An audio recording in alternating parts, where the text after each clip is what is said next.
Paranoia can be really hard. There was one guy that I worked with who he was really reticent to talk to people until he got to know you really well. And so he would talk to me after I had worked with him for a while and was doing really well.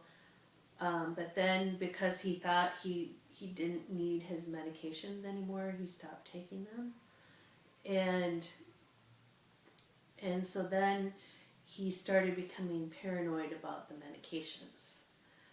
And he somehow got himself a plane ticket to North Korea, because that's where his family is from, or South Korea, I forget which one, but they found him at the airport just kind of wandering around, because by that point he had been off of his medication for a while, and he wasn't really connecting with people very well. And he ended up in the hospital, and then for some reason I was listed as his contact person. So they called me and said, he's at this airport in, I think he was in Seattle at this point, and I was working in Minnesota. So he had gotten himself to Seattle and was intending to go to another country.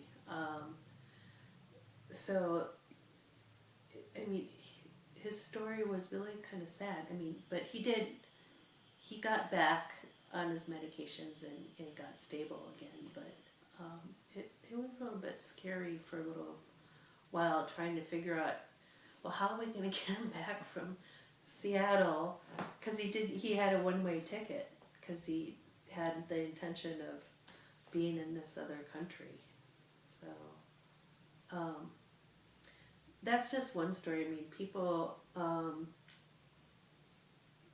have a hard time, I think,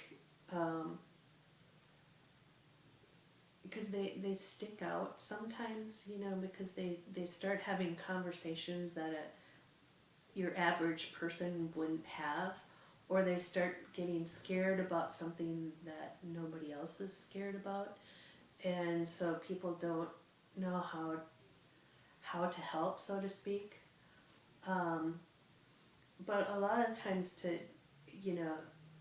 just listen, and hopefully to maybe set aside some of your judgment, which isn't easy to do, because the first time you meet somebody and they're starting talking all this crazy stuff, your natural reaction is, oh, what what is this person talking about, and how do I respond, or how do I interact?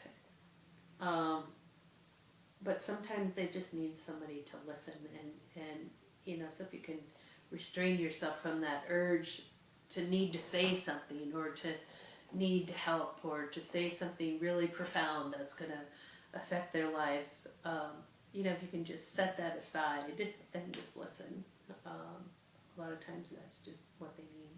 Mm-hmm.